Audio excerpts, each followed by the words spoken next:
good. How was your week? That's great. Yeah. So far, so good. Not over yet. Yeah, right. Is this some sort of a joke?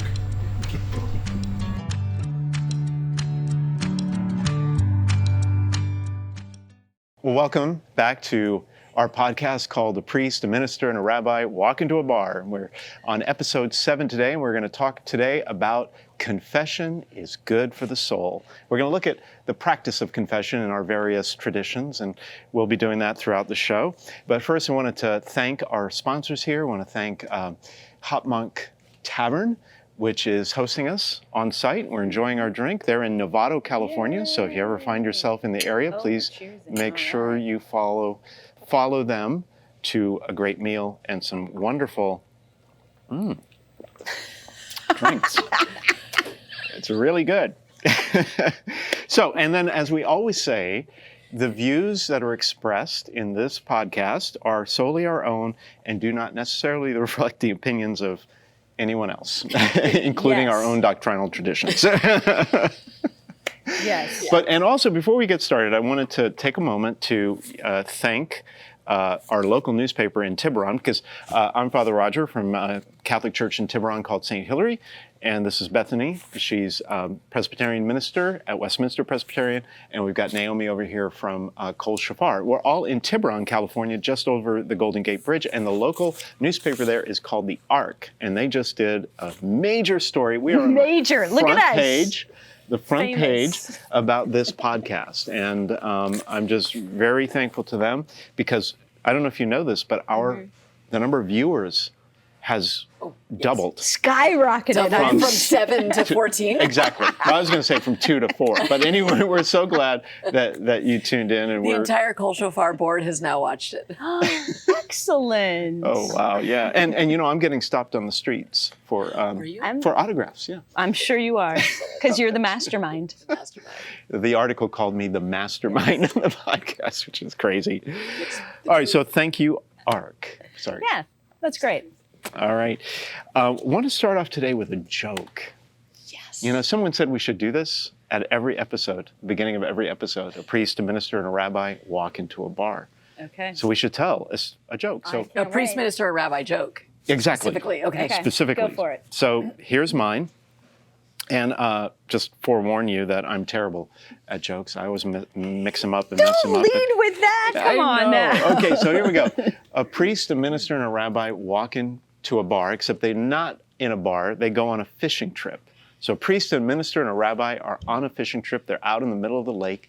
And they decided that, you know, since their own little small group and they love each other and they're close friends, they thought they would bare their souls and tell each other the worst thing that they've ever done or kind of a problem that they struggle with. And so the priest said, well, you know, I hate to admit it, but I got a problem with gambling. You know, I like to head up to Las Vegas every so often and do a little gambling. And I got to tell you, one time I actually took part of the collection with me. He says, I felt really bad about it, you know, and so, okay. And then the minister says, well, you know, I've got a problem with shopping. By the way, these are not based on real life scenarios. Anyone who knows me would know I'm such the anti-shopper, but carry on. The minister says, I have a problem with shopping. You know, I spend too much. And the last time I went shopping, I took part of the collection. Oh. So they're waiting for the rabbi to chime in, but the rabbi doesn't say anything. Finally, they're like, well, come on, Rabbi, what's the worst thing you've ever done? What problem do you struggle with? We all struggle with problems. The rabbi didn't want to say anything, kept hemming and hawing. And finally the priest said, Rabbi, we are not getting off this boat until you tell us what your sin is. The rabbi said, well, all right, if you must know, I love to gossip and I can't wait to get off this boat. What a good intro to a session on confession. Yes, because we are talking about how confession is good for the soul. So what is confession? Yes. What is confession? Carry on. What are we doing when we confess? Oh, not a rhetorical question. He wants us to answer. Saying out loud. Yeah. saying out loud something that you have done, like a sin that you have committed or a transgression that you have. Yeah, we're just Saying telling out God loud. we're sorry, right? We're sorry Telling somebody. Telling God or someone else, but definitely God, at least in our tradition, we're telling God that we're sorry for not being the person that he created us to be. Now, confession kind of gets a bad rap, doesn't it? Mm-hmm. Yeah. I mean, it sounds like a heavy word to a lot of people. And people make a lot of excuses for not going to confession. But everyone, I think, should go to confession. Of course, I'm in the Catholic tradition, and we have a very solid tradition of confession. And I'll be talking about that a little bit later. But a lot of people don't want to go to confession. They make up excuses. One thing is they say that confession is too scary. It makes them feel bad. Yeah. Really? They don't want to dwell on their guilt, or they had a bad experience in the confessional if they were Catholic when they were a child, right? There's all kinds of stories about that, one of my favorite things to do is when the children come in for their first confession in second grade. Oh, wow. They're learning, they're bad. They are bad. Those second graders, watch out. One thing I like to do when the first kid comes in, and he comes in and he sits down, and then I scream as loud as I can so the other kids can hear him. I say, "You did what?" Oh my God. Just kidding, I don't really do that. But there are He's just full of the jokes today. That would be hilarious, actually. It's interesting to me, though, that that's what you hear, that confession makes people feel bad. Yeah. Because, I would hope that the act of confession would be a lightening of one's burdens, right? A help for the soul. Like it would actually be a positive thing. I wonder if somebody who's saying it makes them feel bad hasn't actually done it and is thinking, oh God, that's going to make me feel bad, so I don't want to do it. Interesting, yeah. And that they've actually not done it. Without having experienced it before, yeah. I don't know, but I think sometimes we don't. One of the great things that God gave us was a denial mechanism, right? It's so easy to deny the reality of things. And I think God gave it to us for a lot of good reasons. Like we often deny the reality of death, like we won't think about it because it's too scary, so it kind of protects us. But when it comes to confession and the things we've done wrong, I think sometimes we don't want to look at it, right? Because it's so we deny. It's uncomfortable. It's really uncomfortable to look at your behavior when you are not at your best. Yes. Really uncomfortable. True. Yeah, I know from personal experience, but we're not going to get into I'm that. sure we all do. Other people say, well, I don't want to do a confession because I keep confessing the same thing over and over again. They'll come into the confessional and they're like, well, Father, I did this again. I did that again, and they're feeling embarrassed. But at least from the Catholic standpoint, going to confession not only forgives your sins, but it also gives you the grace little by little by little to avoid sin in the future.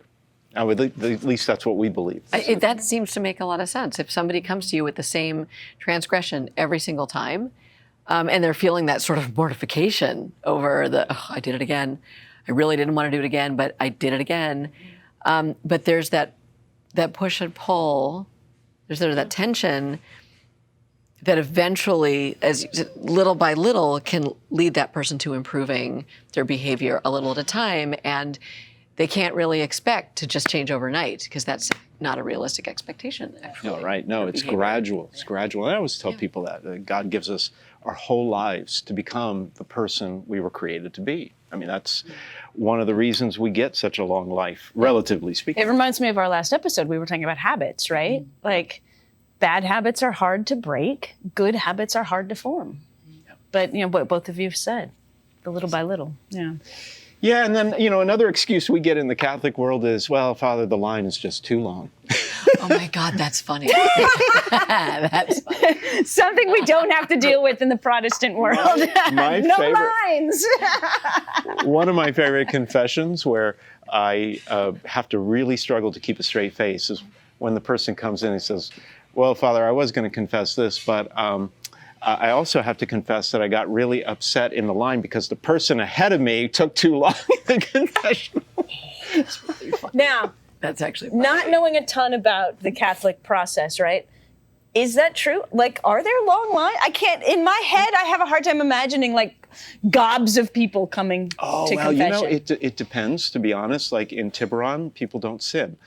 But but in other places, Good with absolutely. the deadpan joke. He's on a roll today.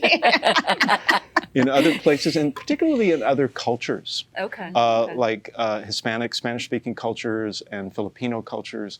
I mean, I had a friend who was a pastor of a parish that was almost entirely, Spanish speakers, and he would spend 5-6 hours every Saturday in the confessional. Wow. The lines would be around the block. Now, with lines, is there like a confidentiality situation? It sounds like if there's a line, and then is there some kind of soundproofing in the confessional box? Because otherwise, like, I'm behind that guy who took too long in line and I heard Every word. all of his sins. And I feel like that could be uncomfortable. No, you won't hear it because it's a soundproof booth. It is soundproof. Okay. Soundproof booth. Absolutely. I had to ask. Well, in The most non-Catholics have so many questions. We have questions. Well, and I don't want Because to make... really, confession is really, the Catholics have, like, the market on this. So carry on, tell us more. Oh, well, there's We're a all ears. few other objections like, I can't get a ride to church, or I'll get around to it on my deathbed, and I'll get back to that in a minute. So many but- excuses. And then my favorite one is, well, Father, I just don't do anything wrong anymore. You've had somebody Have look you you, heard that? look you in the eye and say that. Really? Many. Now, to be fair, you only have to come to Catholic confession when you've committed a serious sin. Okay. But we tend to discount what is a serious sin or not, right? So anyway, so there's lots of excuses. yeah, I and guess so. People kind of forget or deny or underestimate, kind of what they're doing that may not be living up to the person God created them to be. So we should probably talk about what sin is. Okay. What is sin? What is sin? Sin is an unpopular subject and word. So is this another non-rhetorical question? Would you like us to answer? Yeah. Well, I think you have actually just said it, right? In my mind, sin is living in a way that God has not called us to live. Exactly. I like to say I know that's broad in general, but in general, that's missing what the it is. mark. Missing the mark. We like to talk about that on the high holidays a lot, about when we're doing our reflection on how we've behaved and confessing our sins, which the Jewish tradition really formalizes once a year, even though it exists, and we'll talk about that later. But Judaism divides sins into two categories. There are other ways to divide commandments and sins and transgressions, but one of the ways that we like to distinguish between sins or transgressions is between what we say in Hebrew, bein adam lachavero, which literally means between a man and his friend, but it means between a human being and a human being, and bein adam lamakom, which is between a man and God. So we have ritual commandments, which if you either disobey or you do something you're not supposed to do ritually, or you don't do something you're supposed to do ritually, that is a transgression between yourself and God. And then if you hurt another person, steal, murder, covet, adultery, all those things, those are between man and other human beings. And those are two classes of sin. So since our topic is confession, then, does confession look different based on which category one is sitting? Yes, I feel like it's later in our outline, so I'll go into a little more depth later. But yes, you confess your sins to God, the sins that you've committed against God, to God. Mm-hmm. There's no human being that can do any. This is between you and God. You did something you shouldn't do. You didn't do something you should have done, and it is something that nobody was harmed. No human being was harmed, but you have violated something that God has expected of you. That's between you and God. Mm-hmm. And you confess that sin directly to God. Between another human being, you have to confess that sin to that other human being. And this is the very uncomfortable thing. And you have to truly and genuinely,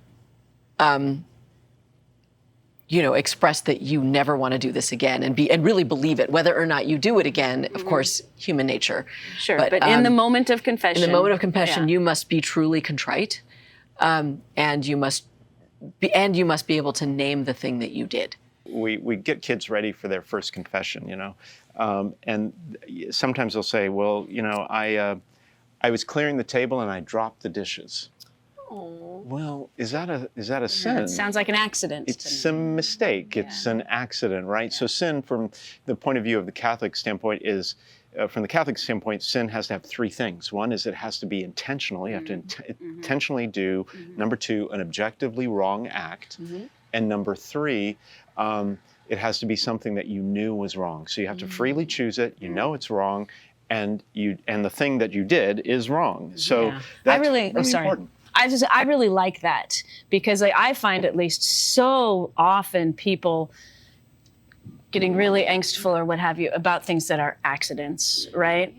Or non-intentional, or something they didn't realize. So, and I find myself regularly trying to point this out to them, it's okay. So I like how the Catholics lay it out so carefully. I think that's really important. Absolutely, and I think it's important because some sins which are bad, people have a really hard time.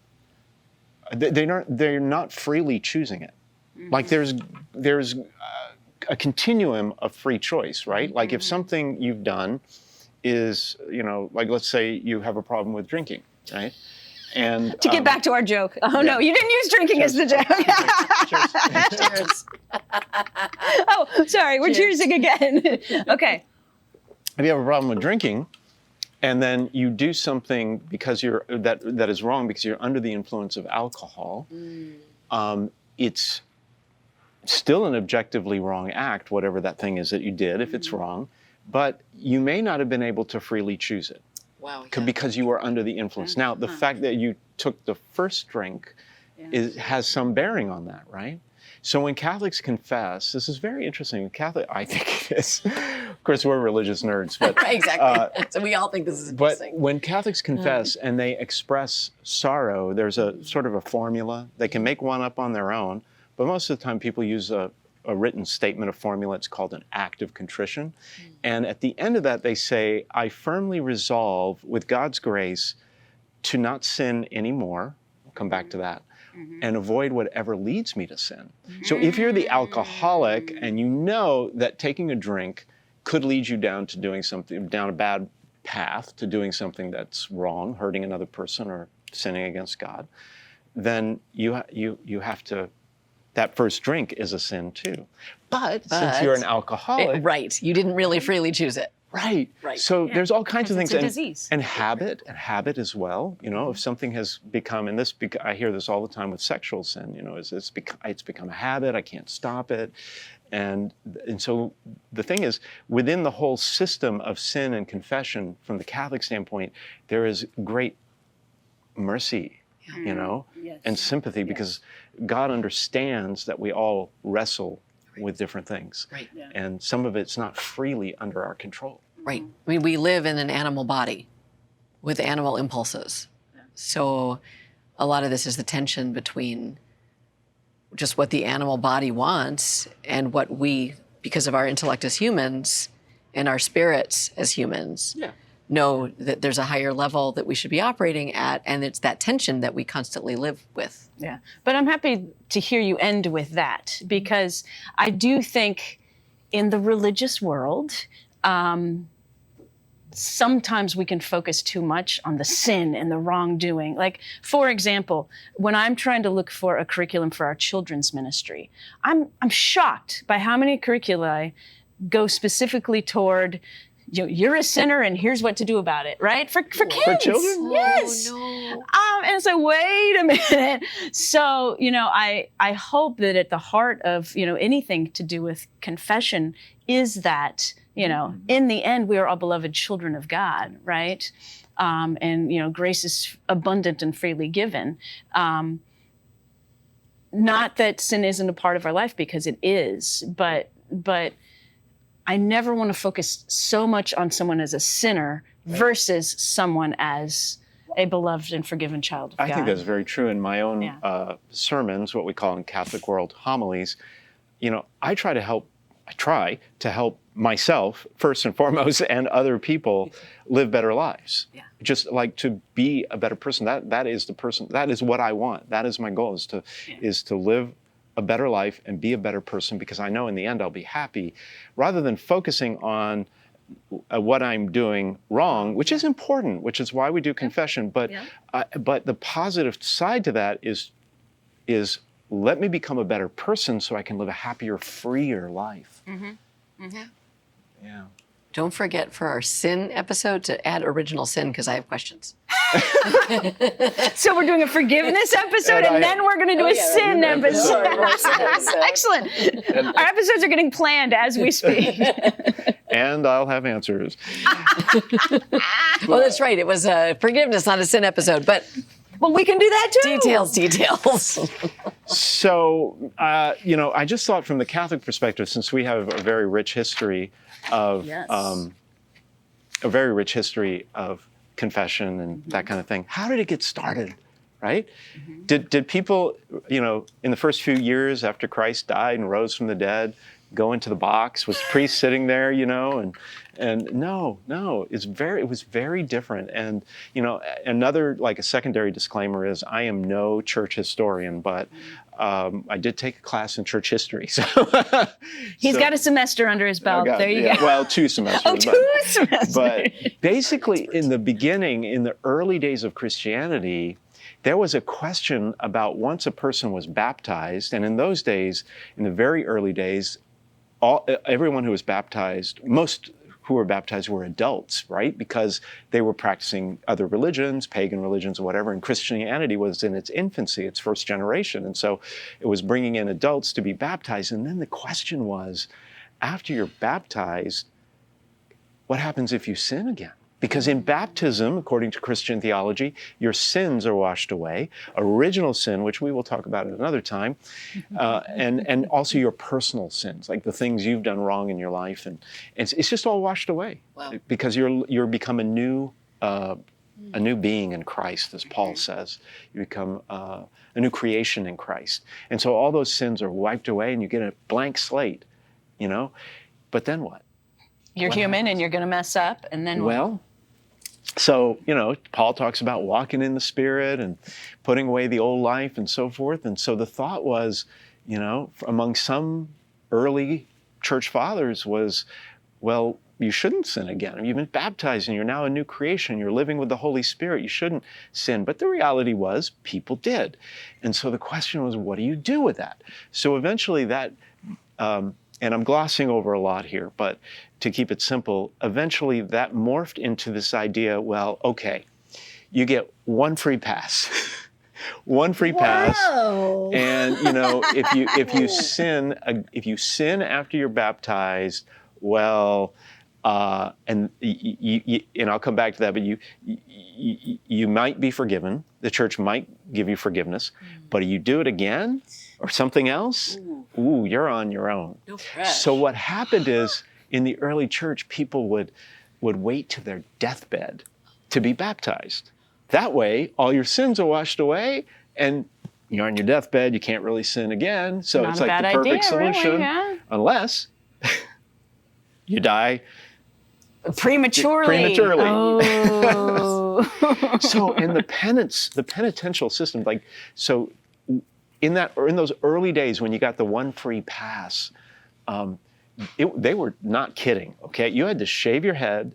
This is for serious sin, okay? But you had to shave your head. You had to wear this hair coat. Do you know what a hair coat is? No, I do not. It sounds uncomfortable. Do I want to know what It's like, Yes. It's like bristly fur that is against your skin, and it's very uncomfortable. You had to wear that. You had to sit in the back of the church. It was obvious to everyone that you were a public sinner. You were a sinner because it was publicly made known. Sometimes they would relegate you to bread and water and this could go on for years. And then when the bishop thought you were ready to be readmitted, because you were also excommunicated, cast out of the church, and then when you were, it's tough back then, when you were ready to be readmitted, it would be on Holy Thursday, which is a Thursday right before Easter, and the bishop would lay hands on you and restore you to the church. But even then, you still had second-class citizenship. Like you couldn't become a priest after that. You couldn't have marital relations still. And even when you were a penitent, if you were married, you couldn't have relations. I mean, that was no joke. Well, who's checking on that? so No wonder they waited. This to me is an example of human beings messing up faith. Well, yeah.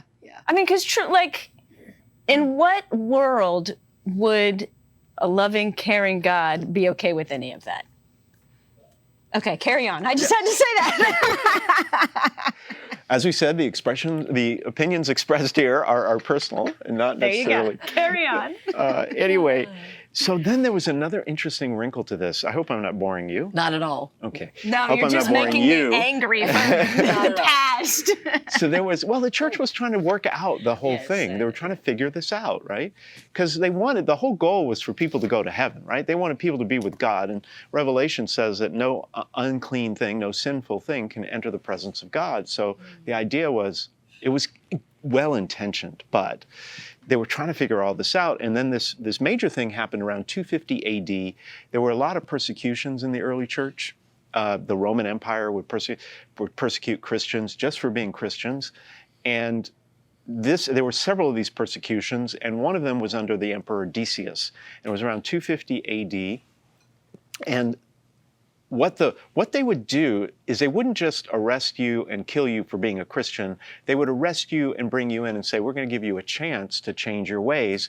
And so if you make a sacrifice to the pagan god, or actually it was to the Roman emperor, who was considered a quasi-god, and all they had to do, and they would spare their life, right, if they made this sacrifice. And all they had to do was like put some incense in. I mean, I wasn't there, so I'm not exactly sure, but they put some incense in to something, and that would represent a sacrifice. It was an apostasy, right? They were turning away from the Christian faith and making a sacrifice to this quasi-god, the Roman emperor. And then if you did not do that, then you were persecuted. You were usually killed or tortured and then killed. The Romans had that down. They We've got stories. Oh, boy. Oh, boy, did they. So I'll wrap this up quickly, fairly quickly. But what ended up happening was your average Christian would be like, I can't do this, you know? And so they would go ahead and do it. Or, this is brilliant, they would buy false certificates saying they had. There was a black market. There was a black market for, you could produce a certificate. Yes, I was a Christian, but look, I did it. So they did these. And so after that was all over, the church faced the question, well, that's sort of the ultimate sin, is apostasy, like turning away from the faith, denying the faith, denying who Jesus is. Jesus said, if you deny me before men, I will deny you before God. And so that was the ultimate sin, pretty much. And what do you do with all these people? Especially if it's your life. But also going back to the people who have to make this decision, if they're making a choice between denying Jesus and losing their life, still, they still should choose to lose their life. Yes. Okay. Yes. I mean, and the church celebrates all these martyrs. Lots of martyrs. Lots of martyrs who chose to do that. But your average person, I mean, got a family, Yeah. So then the question began, what do you do with all these people that did that? And so this whole controversy started with these two guys called Cyprian and Novatian. I won't get into the details, but Novatian was like, no, they are never coming back in there. They're gone forever. They're excommunicated. And Cyprian was like, no, we need to take a laxer, kinder approach to all this, And the gentler approach won out. And then from there, over time in the Middle Ages, the Irish monks actually developed this whole system of regular, frequent confession. And the whole thing with going into the box and bless me, Father, for I have sinned that you see on the movies came into existence. And yes, you could be forgiven no matter what you did. There was no unforgivable sin, and you could confess the same thing over and over and still receive forgiveness. Okay, I would just like to point out, you started that by saying you're not a historian. Come on now. 2 semesters well spent. You're thank you. absolutely a historian. Because I knew some of that, but I certainly didn't know all of that. So you're more of a historian than me. Let's put it that way. Well, I just brushed up before I came. But Anyway, anywho, so what are we talking about next? Then we came to the Reformation, and Martin Luther blew it all up. So tell us about that. Oh, you're looking at me. Okay. So it was Martin Luther. There were several reformers in that time. And one of the big concepts to come out of the Reformation, so, for those not knowing what we're talking about, Reformation is really sort of when it's split to be the Roman Catholic Church and then the Protestant Church. That was the big split. And one of the things that came out of that was this idea of the priesthood of all believers, meaning that why do we have these priests acting as intermediaries between us, the laity, and God? And why are we having to go into this box? We keep calling it a box. It's actually a confessional, isn't it? Yes, it's a confessional. I like calling it a box. And why do we have to be confessing our sins, through an intermediary, the priest, instead of just going directly to God? So in this split between Roman Catholic and Protestant, that was one of the big deals, was we don't need a priest in the Protestant world to do our confessions, right? We can just confess between us and God. And so it's sort of similar to what you were talking about too. And so that, that from really the beginning of the Protestant faith has been a key aspect of it. We don't, in the Protestant world, go to confession. There aren't lines around. That's why I asked about lines. I was like, lines, right? There aren't lines around the block waiting to talk to the priest. Now, as a pastor, anyone at any time is welcome to come to me and talk over, if there's a sin that is bothering them, absolutely. But it's not anything formal. It's in the Catholic faith, it's a sacrament, right? Confession. Yeah, it's one of the seven sacraments.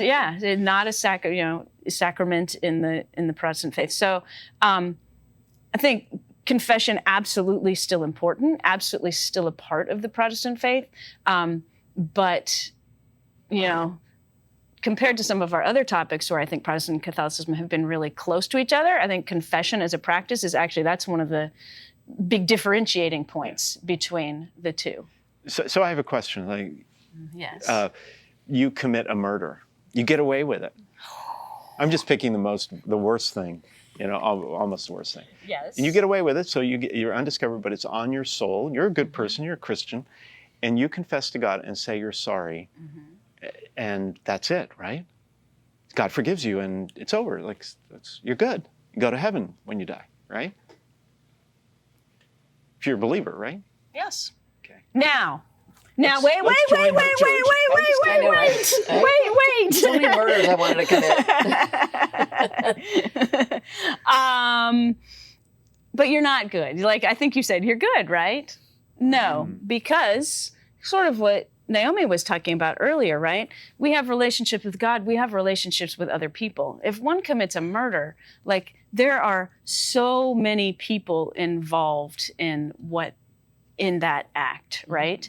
So, it's one thing to confess to God, but it's a whole nother thing to, figure out relationship with all these other people that have been a part of this act, right? And who've been affected by it. So, you're contrite in your heart. You realize what you've done wrong. You confess to God. You're going to heaven, but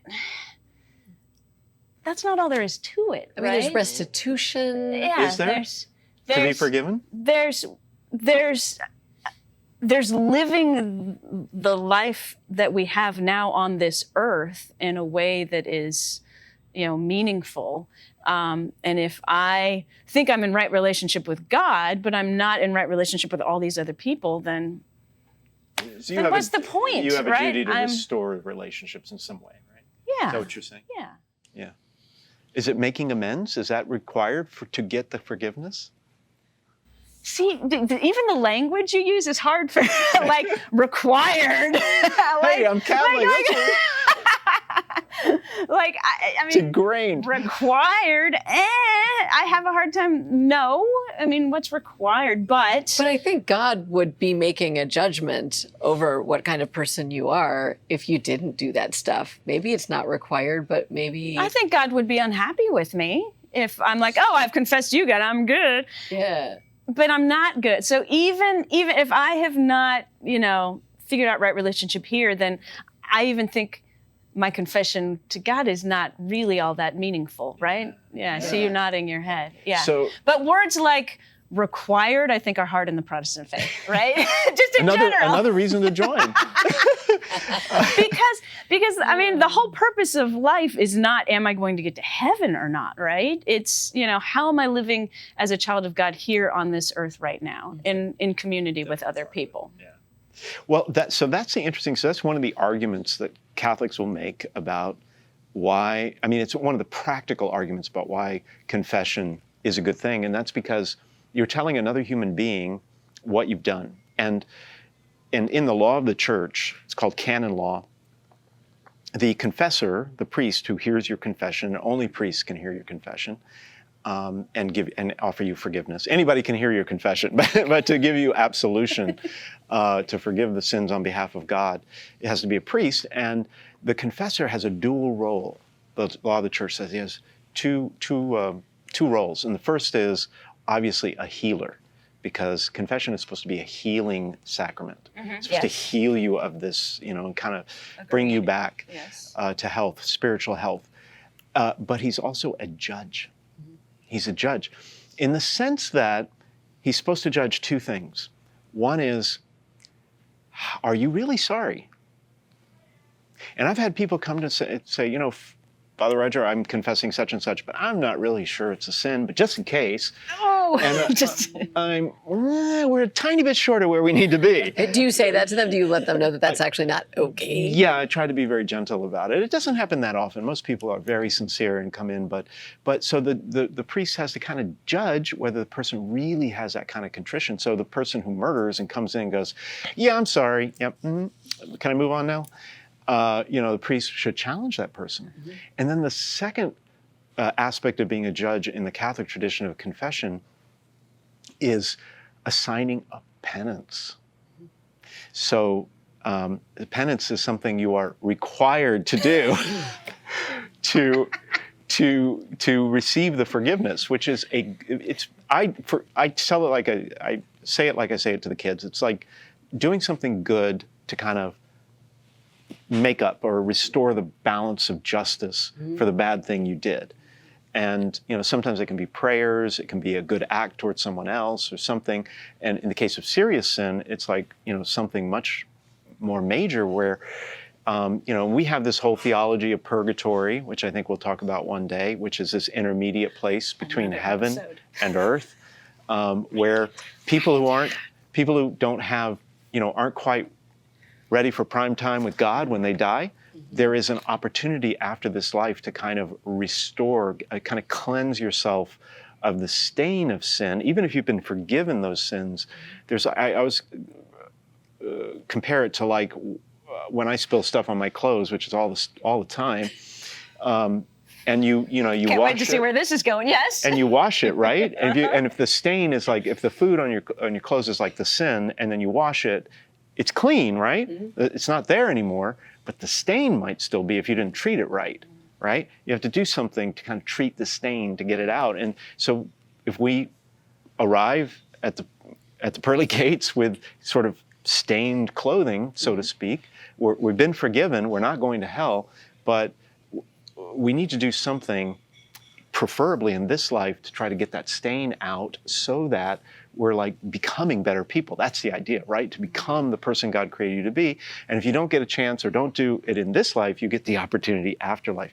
So the priest's job is to provide a penance that is commensurate with the crime. Yeah, see, that to me, though, the whole, that is so much power for a human being to have. My Protestant brain is like, whoa!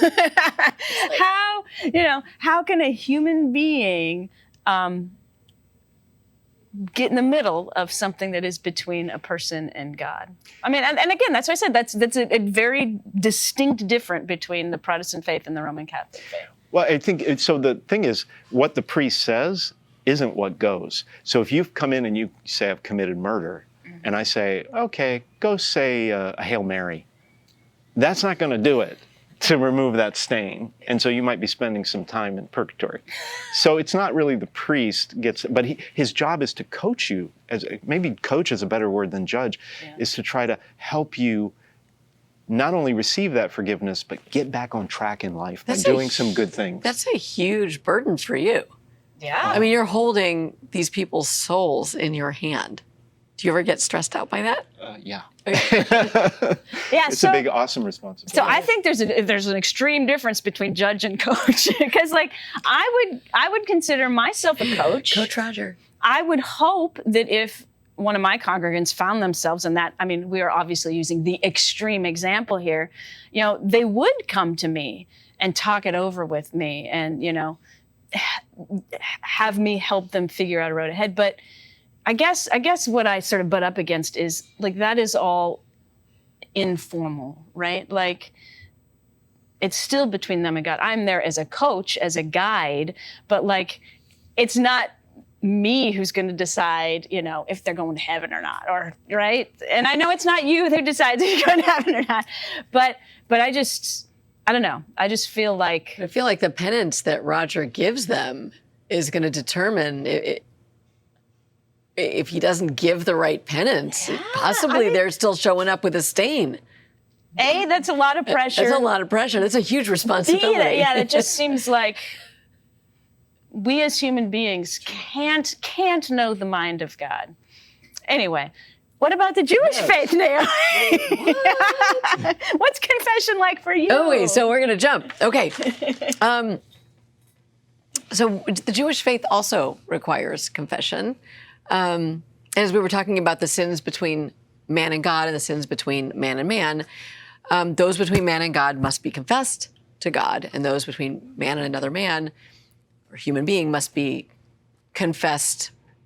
Usually, if you've hurt somebody, you're very often not going to be aware of it. The transgressor, if I hurt somebody's feelings because I was being inconsiderate and I said something without thinking, and somebody's feelings got hurt, and I have no idea that I hurt their feelings, how am I going to know that I need to confess that? How do I even know what I did? Mm-hmm. So that person sort of has to come to me and tell me what I did before I can even ask their forgiveness. And I mean, I think I gave you an example from my personal life where a rabbi, when I was a child, said something when I was being bullied and he couldn't protect me. And he said, I can't protect you. And I was like, this is not acceptable. And 35 years later, I called him and he said, oh my God, I'm so glad you called me. I had no idea I did that.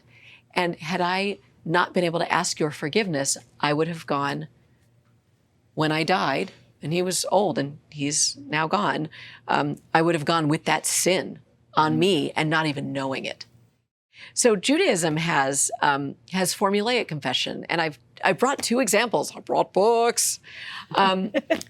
One is the confession at your deathbed, and I've never taken this confession or given. Really, the rabbi really gives it. So we're going to look at it together. Great. Why? Isn't this Let's just exciting? hope it's not our deathbed right now. No. Although after this episode, it might be. Oh. I think this episode is going very well. Don't you? Jim? Phil? Yes. You're like, what? So the confessional that's on the death, here I brought my handy little black book. Do you guys have a little black book? All kinds of black books. Okay. This is my little rabbi's manual.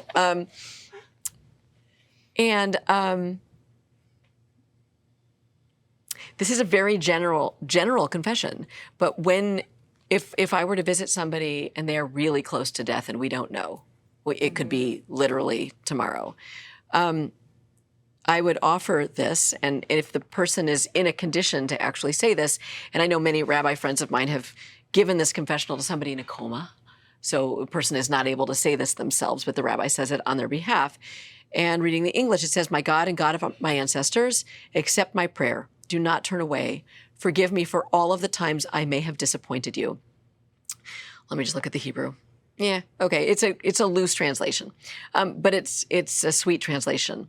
"I'm aware of the wrongs I have committed. May my pain and suffering serve as atonement. Forgive my shortcomings for against you I have sinned." And then it says, "May it be your will, Adonai, my God and God of my ancestors, that I live now with a clear conscience and in accordance with your will. Send a complete healing to me and to all who suffer." So, So what happens if that doesn't happen before something? Great question.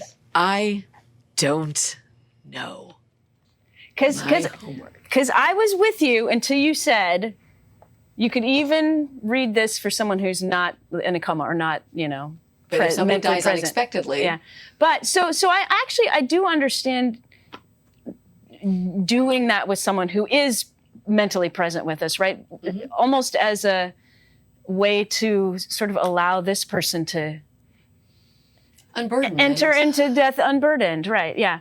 But if someone isn't able to do that, Yeah. why? I don't know why one would read that. Jewish tradition does recommend. I want to say dictate, but that sounds very Required. It doesn't require. I mean, I guess on the it same could side here. in some way. It is a requirement. Sides. There's no sides. It does strongly suggest that we confess and seek forgiveness as quickly as possible because we don't know. So that's out there. That's absolutely out there and stated. If you're not going to do it every day, here's our other thing.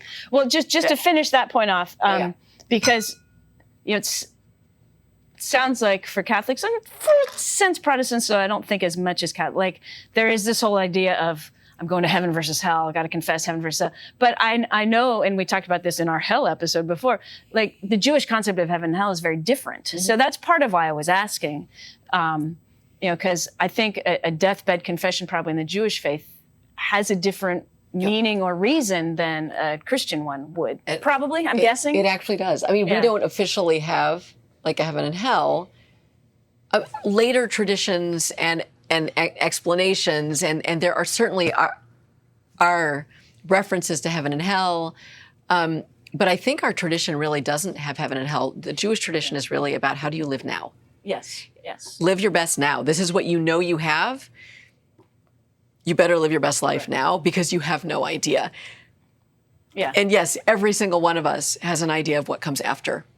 And there's no necessarily official guidance for what that looks like. Although again, there are fairy tales and mythologies and things that we're taught as children and what we call baba mitzvahs, which is just I like that word. Which is it's a Yiddish word for what your grandmother might tell you, superstitions and things that have developed in various ages. Right. But we don't know. And so we should live well now. Yes.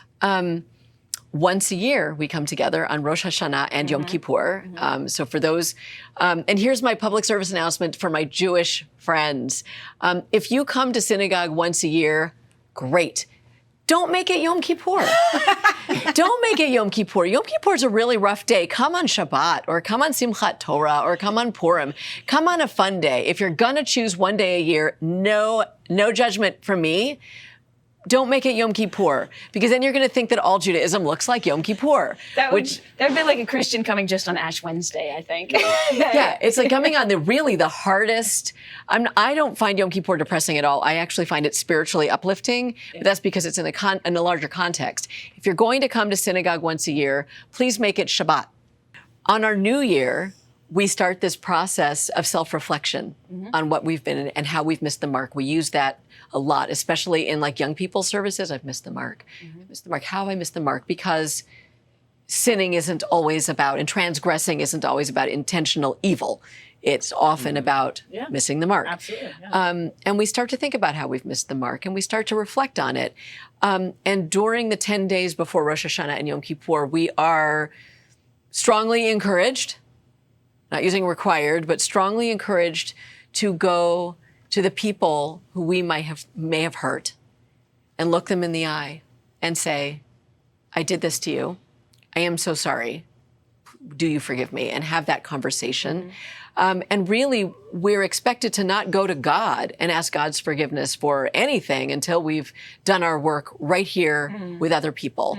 And that happens between Rosh Hashanah and Yom Kippur. And then Yom Kippur is the Day of Atonement. And there are lots of confessionals. There are very specific, although broad, kind of classes of confessional. And we ritually, I think, I'm going to just say 6 times during the day, get to repeat the same confessionals. I'm going to try to avoid the microphone. And we beat our chests with the recitation of each transgression. And we have several pages. We start with an alphabetic acrostic with the oldest melody that we know, speaking as a cantor in the musical tradition, one of the oldest melodies in our tradition that goes, and it's like the whole congregation is singing, ay, ay, ay, ay, ay, ay, ay, ay, ay, ay, ay, ay, ay, ay, ay, very Jewish, ay, ay, ay, Ashamnu, Bagadnu, I'm not going to do the whole thing, Kazalnu, Dibarnu, Dofi, ay, ay, ay, ay, and we're beating our chest with everyone, and it's an alphabetic acrostic, saying we abuse, we betray, we're cruel, we destroy, we embitter, we falsify, we gossip, we hate, we insult, we jeer, we kill, we lie, we mock, and it's just, oh, they did it alphabetically in English too, so it's probably not a very good translation, but there it is. Then we say, what can we say before you, God? You know everything that we've done. What can we tell you about ourselves that you don't already know? Because you know everything.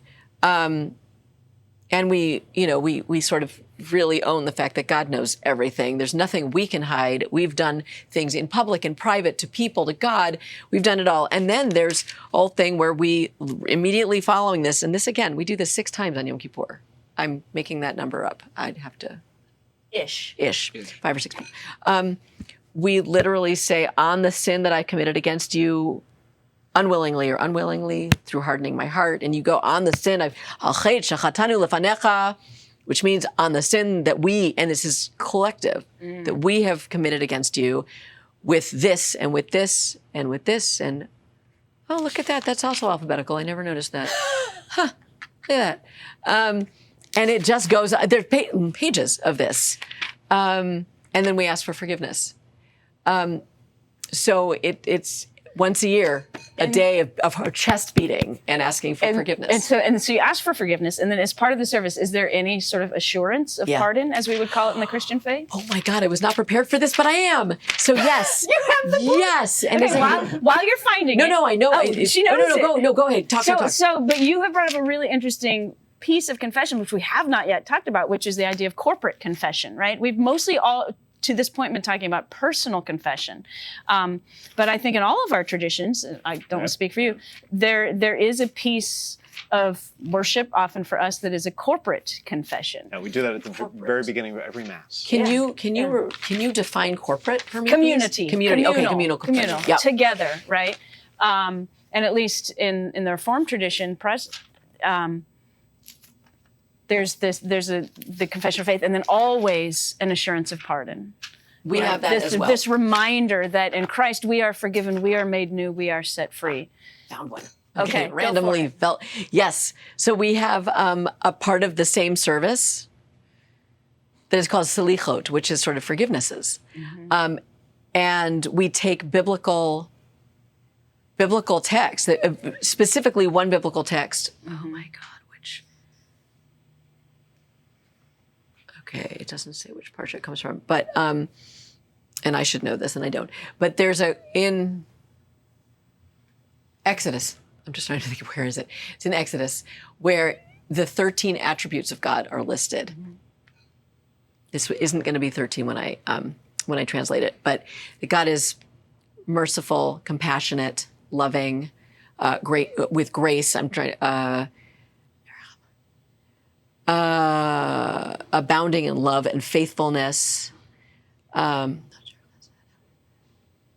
assuring love for thousands of generations, forgiving iniquity, transgression, and sin, and granting pardon.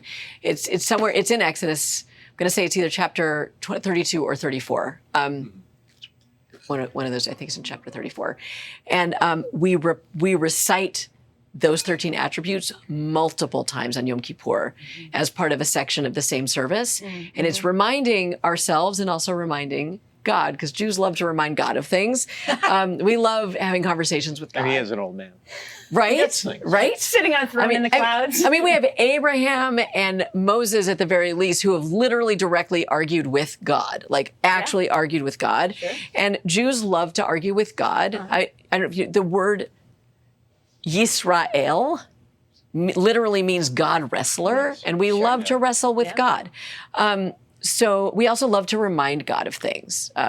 So we multiple times remind God of God's 13 attributes of compassion and forgiveness. That's great. And if you look at the context of this, it even says for 40 generations or what. It's like it's like a very big thing. So, and then it also, there's another part where God actually said, "And I've forgiven you," and we quote God saying that in the same section, "V'salachti la'avonenu l'chatatenu u'nechaltanu," and salachta, but we always take. Yeah, because I think that's a really important part with community confession is, we share these sins together, but at least I don't ever want it to end there, right? Like, I want to be reminded of all those attributes of God, right? Yes. And the fact that we are a forgiven, beloved people. So we do repeatedly in the liturgy, and I wasn't prepared for that, and I was so excited you said that because I'm like, okay, well, this one section, but I can guarantee you, peppered within the liturgy for Yom Kippur are reminders that God is a forgiving God, and we're constantly thinking about God as a king to subjects, as a master to servants, and as a father to children. And actually in Rosh Hashanah, there's a text where we literally say that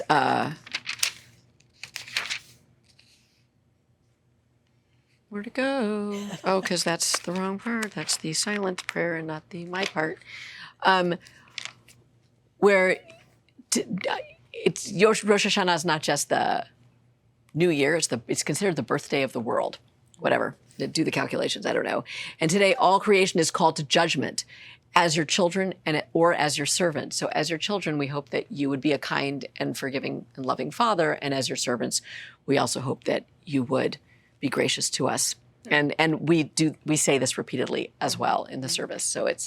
So in all of our traditions, we see God as, in part, as a father, a loving father who forgives his children. Or mother. And right. Or parent. Parent, yes. Okay, so. Gotta put that out there. God is forgiving, and that is the whole point of this episode. Yes, she is. Which also segues wonderfully to our next episode, so stay tuned. What's our next episode going to be? Forgiveness. I wanted. Yeah. you wanted our mastermind. I wanted the mastermind. Father Roger, what's our next episode? I ruined that. All right. So anyway, thank you for joining us today. Confession is good for the soul. So, in whatever tradition you are, and no tradition at all, maybe turn your eyes to God and ask for forgiveness for whatever you need that for, so you can live your best life now. Thanks for joining us. Amen. We'll see you for the next episode on forgiveness. God bless you. Sounds good.